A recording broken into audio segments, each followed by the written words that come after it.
Bueno, buenos días. Yo voy a hablar de Acinetobacter, o algunos mecanismos de resistencia y los avances más recientes. Vamos a comenzar con un poquito de historia. El género Acinetobacter fue descubierto en 1911 por un microbiólogo neerlandés de apellido Peijering, el cual, estudiando las muestras de suelo y agua, descubrió un patógeno que, al hacer reaccionarlo con etanol y acetato, formaba un compuesto alcohólico y que precipitaba en forma de carbonato de calcio, y por eso lo llamó calcoacéticos. Vio que era un microorganismo inmóvil y ha tenido desde ese entonces varios nombres y clasificados en diferentes géneros, haciéndose conocido como Acinetobacter cerca de los años 50. De ahí el nombre Aquinetos, que quiere decir sin movimiento. Como características generales, es un coco bacilo gran negativo, es aerobio, no es móvil, son oxidasa negativo, no reducen los nitritos, son indol negativos y suelen dar la prueba de catalasa positiva, si bien es una prueba específica para este género. No fermentan la glucosa, las colonias suelen medir de 1 a 2 milímetros y no tienen pigmento. No son exigentes y son oportunistas, crecen generalmente en agar sangre, al chocolate, también se puede utilizar agar McConkey, donde crecen sin fermentar la lactosa. Por otra parte, son oportunistas, ya que se aprovechan de la situación del huésped para provocar su patogenia. Generalmente no se las observa en pacientes ambulatorios, por eso se le asocia más a pacientes internados, y su temperatura óptima de crecimiento es alrededor de los 33 a 44 grados. Acá lo incubamos a 37 grados. Respecto a la epidemiología, vemos que tiene alta prevalencia en infecciones nosocomiales, especialmente en unidades de cuidado intensivo. Vemos que está muy distribuida en lo que es la región de China, también en Europa como España, Francia y Alemania. También tenemos Brasil, Estados Unidos, y vemos que Argentina está en color rojo, donde hay muchos casos de Acinetobacter. La resistencia a carbapenemes en el complejo Acinetobacter varía del 28 al 45% y su mortalidad alcanza entre el 30 y el 75%, justamente porque es una bacteria que tiene múltiples mecanismos de resistencia. Ha sido catalogado por la OMS como un patógeno crítico prioritario por este motivo. Habita naturalmente en el suelo y aguas residuales, que fue donde se descubrió en alimentos, animales como aves y peces, también en verduras crudas, frutas y productos lácteos. También habitan en superficies húmedas y en ambientes hospitalarios, aquí donde cobra la mayor relevancia en pacientes internados. ¿Qué factores de riesgo presenta? Se presenta principalmente en pacientes inmunosuprimidos y de edad avanzada, ya que en estos pacientes, como dije, la bacteria al ser oportunista se presenta mayormente en ese flujo de pacientes, y también aquellos pacientes que tienen enfermedades crónicas como enfermedad pulmonar obstructiva crónica o diabetes. La mayor importancia es la colonización transitoria de las manos en los trabajadores de salud y la diseminación nosocomial por las bacterias en aerosol en pacientes infectados. Vemos que está asociada con la ventilación mecánica, ya vamos a ver los mecanismos, la cateterización intravenosa, la cirugía y procedimientos invasivos, y los tratamientos antimicrobianos prolongados.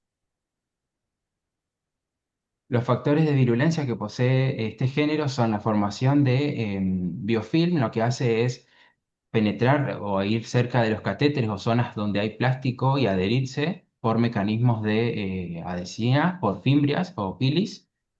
También adquieren hierro, si bien el huésped, digamos el ser humano, tiene por ahí secuestrado lo que es el hierro, almacenado mayormente. Ellas utilizan como sideróforos para tratar de adquirir el hierro del organismo. También tienen polisacáridos y fosfolipasas, eh, las cuales catalizan, perdón, hidrolizan las fosfatidilcolinas, y patógenos también en la membrana externa. Otras alteraciones son las alteraciones de las proteínas de la unión a penicilina, las vesículas de membrana, ya que forman vesículas para diseminar la bacteria, digamos, hacia el interior del organismo, y proteínas de membrana externa, principalmente las porinas. En cuanto a la patogenia, tenemos que la colonización en pacientes hospitalizados es mayor al 75% sin infección activa, y esto es un riesgo de transmisión, ya que primeramente en la infección ocurre una colonización y luego se puede propagar o no la infección. Está asociado a neumonía, sepsis, infecciones urinarias y complicaciones relacionadas con dispositivos médicos, como mencioné anteriormente. Estos son los factores de virulencia que posee la bacteria. Estas se adhieren al mucus por ejemplo, del pulmón, las cuales penetran a las células generando sistemas de degradación y generando apoptosis de las células. También actúan sobre los neumocitos tipo 2 que producen el surfactante para producir citoquinas proinflamatorias como la interleuquina 8 y reclutar neutrófilos. Y las interleuquinas, perdón, y los neumocitos tipo 1 que actúan sobre ellos y producen la muerte celular en estas células.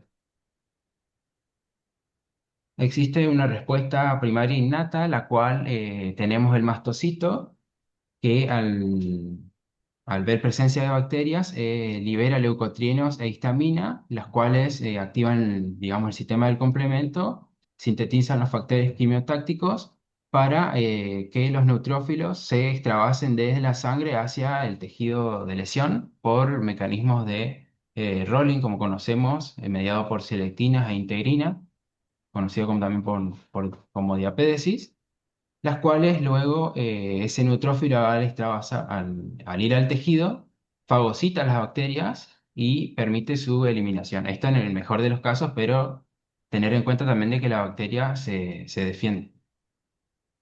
En el caso de una infección correcta, digamos, de una buena resolución de la patología, va a haber reclutamiento rápido de neutrófilos, infección va a ser eliminada por el sistema inmune innato, el reclutamiento de neutrófilos va a finalizar y va a haber poca inflamación. Mientras que cuando se agotan los neutrófilos va a aumentar la carga bacteriana y allí va a ocurrir la diseminación. Después tenemos la respuesta al LPS o liposacárida, los cuales son constituciones que tiene la bacteria, principalmente las gram negativas, las cuales se unen al receptor de membrana que es el TLR4 y activa dos vías de señalización. Una es vía rápida, la MID88, la cual activa citoquinas proinflamatorias como la interleuquina 6, la interleuquina 1 y el factor de necrosis tumoral alfa, generando fiebre en el paciente. Y otra respuesta más lenta por otra vía de señalización que es la TRIF. Todas ellas con la finalidad de aumentar las citoquinas proinflamatorias. Acá tenemos dos casos, por ejemplo, en este caso vemos donde la bacteria es buena, por así decirlo, se logra resolver la infección. Vemos que el neutrófilo es capaz de fagocitar completamente a la bacteria, y no se genera esta tormenta de citoquina, como ocurre acá a la derecha, donde vemos que si hay, por ejemplo, múltiples mecanismos de resistencia, va a haber una activación sostenida de esta unión LPS-TLR4, generando una tormenta de citoquinas y produce un síndrome séptico. Tenemos dos tipos de mecanismos de resistencia, uno es intrínseco y el otro es adquirido. Los intrínsecos son los propios de la bacteria. Tenemos la resistencia natural a varios betalactámicos, los cuales hidrolizan pelicinilas y algunas cefalosporinas, como por ejemplo la ampicilina, cefalotina, cefotaxina y astronam. Vemos que la oxacilinasa, que es una beta-lactamasa, eh, la cual principalmente obtenemos en este género la OXA 23 y 24 como las más patógenas y también la OXA 51, que actuando sola tiene una hidrólisis débil, pero si se sobreexpresa, ya cuando adquiere mayor resistencia, expresa un gen, por ejemplo el ABA1, la cual induce una sobreexpresión de su poder eh, hidrolizar el antibiótico y produce una hidrólisis más fuerte y extendida. Otro mecanismo son la impermeabilidad de la membrana externa, lo cual disminuye las porinas y disminuye la entrada de antibióticos hidrofílicos, generalmente los beta-lactámicos. Otras son las bombas de flujo, las cuales expulsan el antibiótico hacia el exterior. Principalmente expulsan las quinolonas, los aminoglucósidos, las tetraciclinas, el cloranfenicol y los beta-lactámicos. Y otra de baja afinidad por las dianas naturales, que son las proteínas ligadoras a penicilina que se encuentran en la membrana interna, que actúan en contacto con el citoplasma de la bacteria, donde digamos, el antibiótico se une para ejercer su acción, pero la bacteria cambia esa conformación. Todos estos mecanismos adquieren la resistencia natural de este género, principalmente a penicilinas, a algunas cefalosporinas de primera y segunda generación, algunas de tercera generación, como la cefotaxima, y excepto la ceftazidima, que todavía no. Pero, y el Astrionam también se ve afectado. Después tenemos los mecanismos de resistencia adquiridos, que comprenden mecanismos enzimáticos y no enzimáticos, elementos genéticos móviles como los integrógenes, plásmidos y tramposones, o el uso repetido de antibióticos que puede llevar a la expresión de múltiples mecanismos de resistencia. Acá vemos los mecanismos de las beta-lactamasas, las de clase A, B y D, que son las más mencionadas.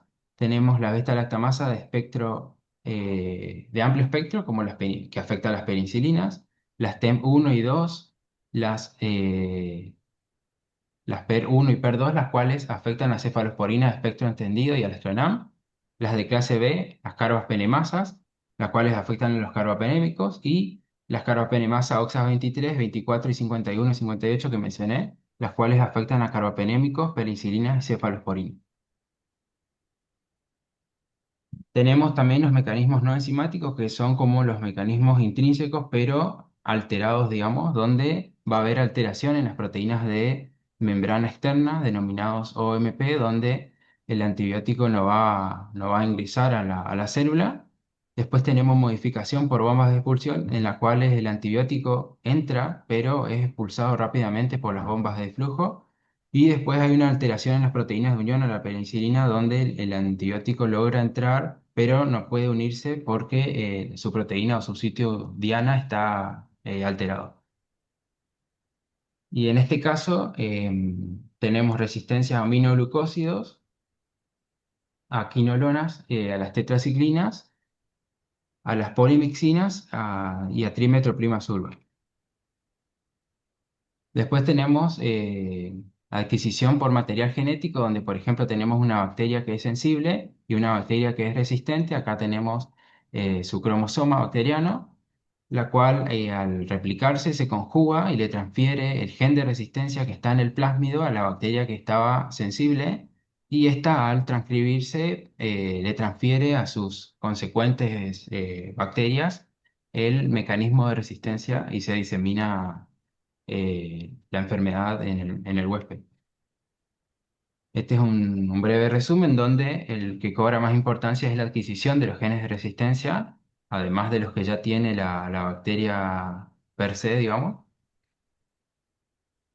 ¿Cómo se realiza el diagnóstico? Primero, un examen directo y coloración de aspirado traqueal, por ejemplo, es lo que se suele recibir, esputo, ya que está asociado mayormente a neumonías. También en el caso de algunas orinas o heridas también se puede recibir, y luego se realiza el cultivo. Que como mencioné, puede ser en agar sangre, también crecen en chocolate y en McConkey, donde generan eh, colonias que no son, digamos, fermentadoras de lactosa. Después se hace la tinción de Gram de la colonia y reacción de oxidasa y para verla ahí. Posteriormente las pruebas de tipificación. También existe un sistema API, del cual son como miniaturas de las pruebas de tipificación, donde es un poco más costoso, se genera una cámara húmeda y se coloca una suspensión de colonia con solución fisiológica o buffer, dependiendo del tipo de API. Se incuba por 30 a 37 grados por 24 horas y luego se realiza la lectura mediante un software. Posteriormente, una vez que llegamos al germen, también se realiza el antibiograma para ayudar a la tipificación del mismo y a poder esclarecer los mecanismos de resistencia y los antibióticos que puede recibir el paciente. Respecto al antibiograma, vemos que se coloca una placa de discos estratégicos y otra placa para otras alternativas, donde se puede colocar Cas clavulánico o también amoxiclavulánico, cefepime y ceftazidima para ver una ble de tipo ceftazidimasa, acá una IMI con Cas para ver una ble de tipo GES, y acá el IMI y el mero con el ETA para ver una metal o beta-lactamasa. También se utiliza aminociclina, timetroprima-sulfa, tigeciclina, cipro, ampicilva, que es uno de los más usados, la genta, la mica y también el colistin. Respecto a este año, en el protocolo JUNET se modificaron los valores de corte para aminociclina y se agregó la siguiente nota que si la aminociclina fuese necesaria para el tratamiento, se recomienda realizar un método de SIM para los aislamientos con zonas de inhibición en donde, cuando sus halos sean intermedios, digamos.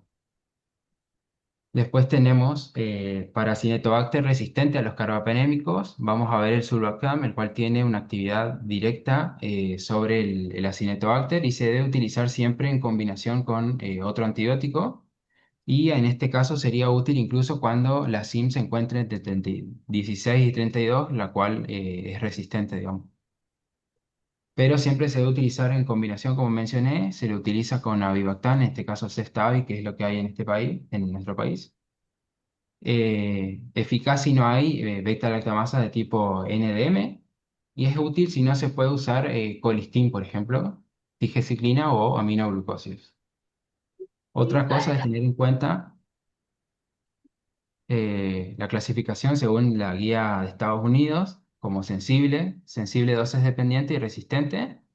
Buscar metal o beta-lactamasa en caso de que sea resistente el sulbactam por mecanismo colorimétrico, por ejemplo, una Blue Caro, y luego hacer la sinergia para ver el tipo de mecanismo de resistencia o de beta-lactamasa que posee el paciente y ajustar la dosis de surfactante según la sensibilidad. Tenemos los puntos de corte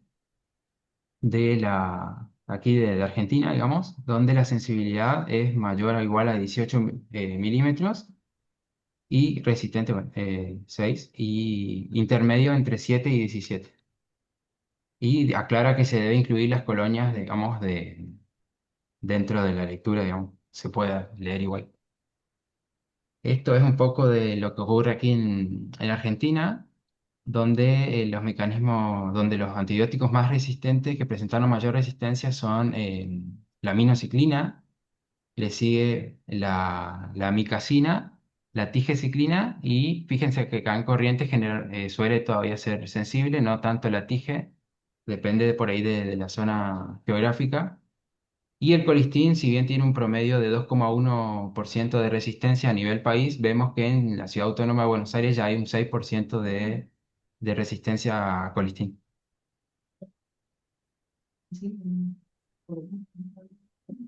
Después tenemos en pediatría, porque por ahí todos pensamos en los adultos, ¿no? Pero también estuvo bueno en este análisis porque lo compararon para las personas recién nacidas, niños, donde se ve que hay una menor resistencia, digamos, por suerte, en lo que es para niños, y el colistin se mantiene de igual manera en caso de adultos y pediatría.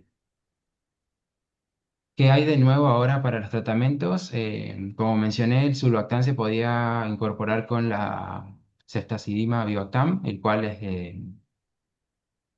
perdón, que tiene una estructura similar, ahora la voy a mostrar más adelante, que está aprobado en Estados Unidos en mayo del 2023 para neumonía nosocomial por Acinetobacter pneumoniae, algo acético, por lo que mencioné al inicio, pero que actualmente acá en Argentina no se dispone de esta droga. Y otra es el cefidrocol, perdón, el cual es una cefalosporina sideróforo que, como mencioné, el patógeno utiliza, digamos, el hierro para su metabolismo, entonces actúa como sideróforo para captar el hierro del huésped.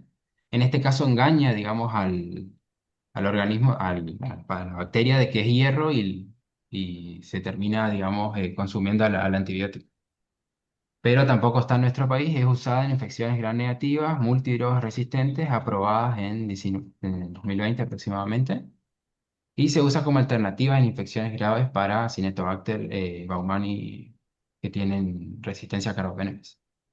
Otra es la que está en estudio, es la Sosurabilpin, que está en la fase 3 después por Rocha y Harvard. Están en la fase 3 de ensayo, el cual es una clase de antibiótico completamente nuevo, dirigido al transporte de las LPS, como mencioné anteriormente, que actúan sobre las gram negativas. Primero, debemos diferenciar siempre antes del tratamiento la colonización de las infecciones antes de indicar antimicrobiano. Y ahora lo que se utiliza es dosis de ampicilina sulbactam combinada con otros agentes, que va a depender de si la patología es, por ejemplo, una infección urinaria, se la combina con colistin; si es una infección osteoarticular, se la combina con TIGE, y así dependiendo del sitio blanco donde va a actuar el antibiótico.